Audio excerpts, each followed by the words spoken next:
May nagsinggit dito sa Kamingawan, andaman ninyo ang dalan alang sa Ginoo. Hawani ninyo ang iyang agianan. Abunuhi ang libaong nga dalan.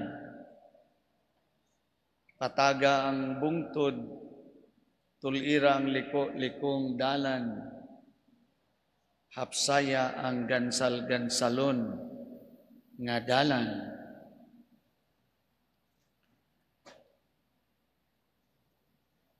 Naay mingon nga kung mag-travel ka by bus gikan sa Davao Region, may bawaan nimo kung moabot na Caraga Region.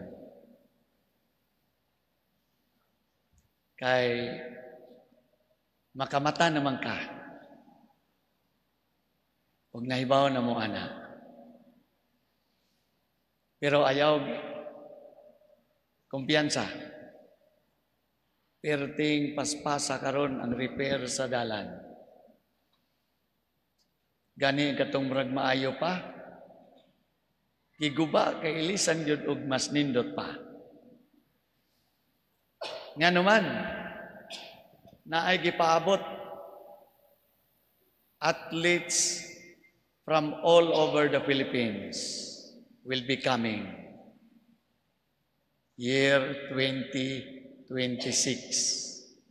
Kaya nga naman, sila ang mo-host sa palarong pambansa. O dili lang mga athletes ang moabot ni ana. Ang ato pong Diocese sa Butuan, grabe pangandam. Naghimog mga preparation para sa unsa kay moabot ang bag-ong obispo sa bag-ong natukod nga Diocese sa Prosperidad alang sa iyang solemn canonical position sa iyang bag-ong diocese og installation. Kinsa ning moabot? Unya halos tanan rabang mga pari sa Cebu manganhi kay unsa man ginang Caraga. Very curious sila unsa nang Mindanao kay wa na sa radar sa ilang consciousness. Kinadaghanan mo gustong mo anhi. Nangandam ta sa iyang temporary nga bishop's residence o temporary nga curia offices. Kay og dili na andamon, maghangad-hangad na siya iniguman sa installation. Dili lang kay moabot ang bag-ong obispo, daghang kaobispuhan o no less than the Apostolic Nuncio. Kana siya mo'y ambassador of the Vatican to the Philippines. Si Archbishop Brown, Charles Brown. So, di pwedeng, di mangandam. Kay naay mo abot. Mga igsoon, kung nakaalinggat kamo ang atong Ebanghelyo, klaro naghisgot o pagpangandam. Pagpangandam dala ang malaumong kausaban o unta nindot nga bag-ong sinugdanan, new beginning. Sa tinuod lang, na nagisugdan ang Ginoo nga maayo ang Ginoo sa matag usa kanato. Sa dihang kita gihatagag kinabuhi diha sa sabakan sa atong inahan hangtod nga kita nagkamatnon og buot unya nitubo giatiman giamuma. Nindot ang nasugdan na sa atong kinabuhi. Gasa kana sa Ginoo, iya nang buhat sa tagsa-tagsa kanato. naagyod siya nindot na gisugdan. Apan sometime, somewhere in our journey of faith, naalang gyud gutlo na wa nagkadimaong. Naay something nga dili na gyud mao. Mao nga usahay makaingon ta nga personal natong isulti sa atong kaugalingon, murag di na ni maayo da. Sabay lingo-lingo ta sa ato ang ulo. Kay nindot mo untang gisugdan, pero nganong nagkaingon ani naman ning akong kinabuhi, nganong nagka-utso-utso naman ning nagkalitsi-litsi na, di na ni maayo. Nakasulay ba mo ana? Nakaagi mo ana? Murag inyo ramang kong tanawon,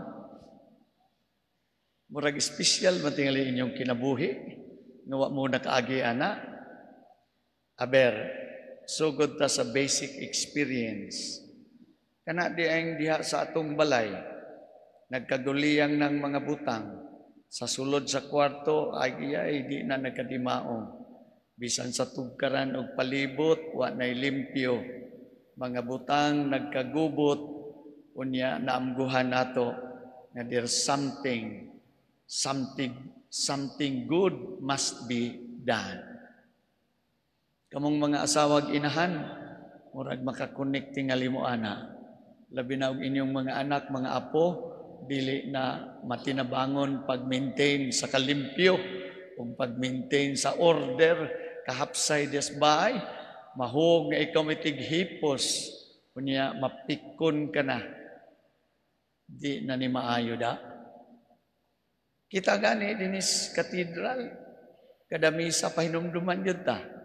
Ipahinumduman ang tanan sa dili pagbilin og basura, agi pagtahod sa mosunod nga manimbahay, mintinanon nato ang kalimpyo sa balay alampuanan. Kada misa, kada Domingo. Kay kung mapuno na tag basura, nga balay alampuanan, adi na ginamao.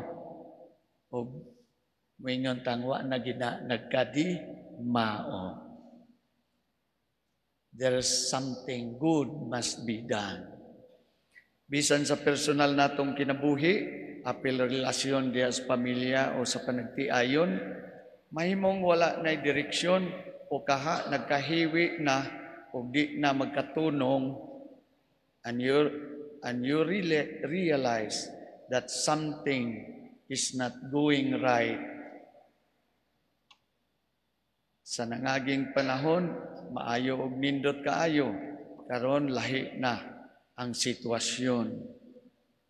Unya ra ba? Doon na ra ba tayo tendency nga ma-at home na ta, bisag nagkabuag sana, bisag nagkahiwi na, di na nagkatunong, bisag di na gyud mao, natay tendency nga ma-at home na hinuon ni ana.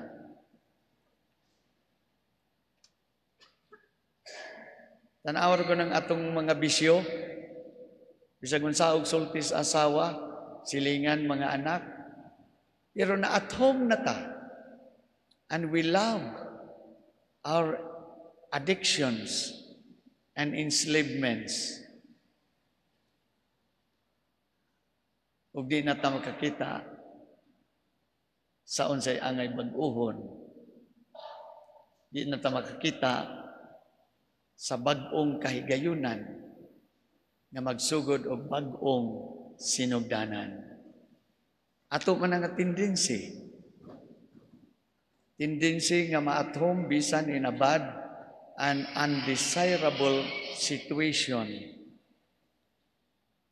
Pananglitan, nagkadako ng atong utang, sige pagyapon tang pagloan, nagkadaghan ng atong panginahanglan, gamay ra gihapon atong kahinguhaan. The needs keeps growing bigger while our resources remains low and meager. So unsaon naman na make things meet. O kada adlaw naka paninglan, di ka mo layas, ana.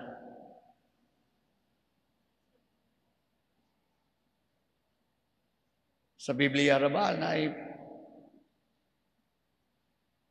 sambingay dito nga usa ka tawo nakautang og dako. Dako kayong utang sa galon. Nga bisan pag ibaligya iyang asawa, iyang mga anak ug tanang kabtangan di pa kabayad. Sus pastilan. Mauna ni magkadugang pagkaaslom ug toxic na ang relasyon diha sa panagtiayon, ginikanan og mga anak diha sa banay, way labot pa ng silingan, way tingganay, ang kaniadtong lipay nga panimalay, karon mura nag-boarding house, nag-iya-iya na lang, nag-iya-iya na lang, wala na'y kalipay, ayay, aguroy. Maragwa man si Rumo kaagi, anak. Congratulations. Mga igsoon, nganong niabutaan ni? Di ba kining panahon sa Adbento? Ikaduhang Domingo karon. Disyembre 8 baya ron, pero iuswag ugma kay some Sunday celebration takes prominence sa bisan holiday of obligation. Gawas niya itong parokyang nagpista dito sa ICP. Kay ilamang patron ang Immaculada Concepcion. Pero mo na ibalaod sa atong simbahan, dili pwedeng isalot ang piyesta sa kamahinungdanon sa Sunday celebration. Ug niya natas ikaduhang Domingo sa Adbento. Dili ba nining panahon sa Adbento nindot nga higayon nga moadto tas kamingawan o deserto ug maminaw sa singgit. Ug di ka gustong singgit, the still small voice of God in our hearts, within our conscience. Kung di ka gustong singgitan, mukulikot ka ng hunghong sa Ginoo diha sa atong kasing-kasing galamhan konsensya. Kung di ba naangay paminawon, kinahanglang pamation. Ug unsa kini nga singgit, repent and prepare the way of the Lord. Paghinulsol, andama ang dalan sa Ginoo. Kay moabot lagi siya nato hibaw-i. Ang uban diretso na tagpangandam sa Christmas, iyang unang pag-anhi. Tinuod man na. Mangandam kita sa Christmas. Palibot sa atong katedral, nag-una na ni. Wa pa gani mag-Advent si Father Kitts. Libot na ni og mga Christmas stars. Og tinuod man na. Og mahinungdanon pod na. Pero ang labing mahinungdanon ang atong mangkaugalingon. Kay di man lang moabot og sa ulogon ang iyang pagkatao diha sa bilin, kundi ang iya mang pag-abot diha sa bilin sa atong kasing-kasing, bilin sa atong kinabuhi. Moabot baka siya. Di gyud siya moabot og di ta mangandam. Ang kinanindutan nga pagpangandam way lain tubagon ang singgit sa paghinulsol. Singgit sa pagbag-o. Singgit nga dali sugod og bag-ong sinugdanan, new beginning. Di ba na nindot kaayo? Ug mo na'y positive sa ato ang pagtuong Katoliko, muwa sa uban. Kay kada Christmas, andamon ta kung natay bag-ong sinugdanan. Pagkanindot, di ba? Kung nganong repent ug awhag sa pagbag-o man. Tungod kay ang gamot hinungdan ining tanang pagkautso-utsog litsi-litsi sa atong kinabuhi, kining wa na pagkadimao, kanang moingon ta di na gid ni mao. Way lain man kundili ang atong kasalanan. Ang atong dili pagsunod subay sa dalan o sugo sa langit ng Amahan. Usa lagi nining panahon sa Adbento, iawhag kita sa atong inahang simbahan. Muni kinanindutan. Kay makakonek man mong mga inahan, kay bisag unsa kalampingasan o gahig o masupilon inyong mga anak, bukas mangyapon ang kasing-kasing sa inahan sa paggakos niini o paghatag o kahigayunan o bag-ong sinugdanan sa anak. Bisan dili matinahoron, bisan dili maunongon, matinabangon, dili mo ila usahay o ginikanan.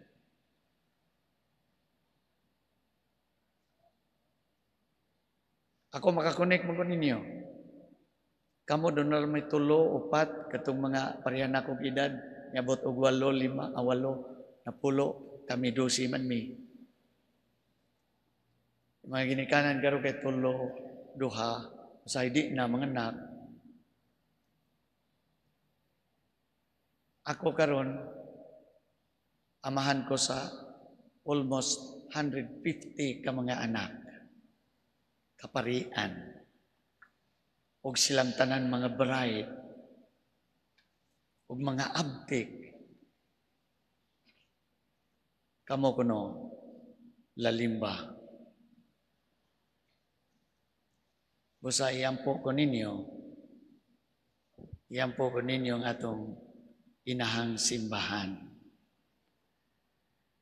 Mao ni panawagan sa atong inahang simbahan. Pagbag-o, paghimog bag-ong sinugdanan. Aron mapadayon ang bisan unsa mang maayo ug nindot nga gisugdan na sa Dios sa atong kinabuhi. Nindot ning ikaduhang pagbasa.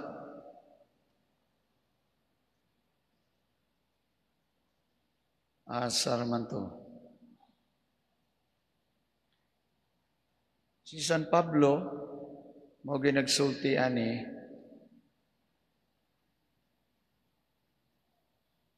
ingon niya,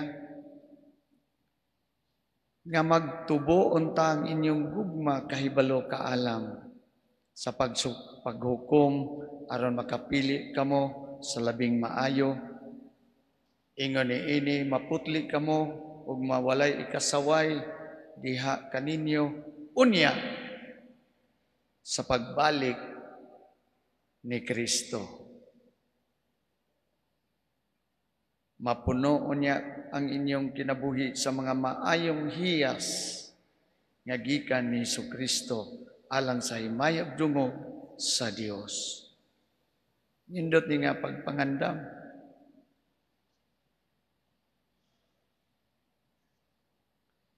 Niay hope nato sa second reading. Ingon ni San Pablo, nato sa taga Pilipo, busa siguro ako nga kining maayong buhat, maayong buhat nga gisugdan sa Dios diha kaninyo, padayonon gayud niya hangtod mahuman kini, hangtod sa pagbalik ni Kristo Jesus.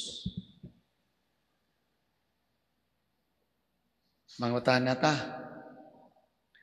unsa man ang mga butang sa akong kinabuhi ug diha sa banay nga angay hawanan, angay tuliron, angay patagon, angay hapsayon.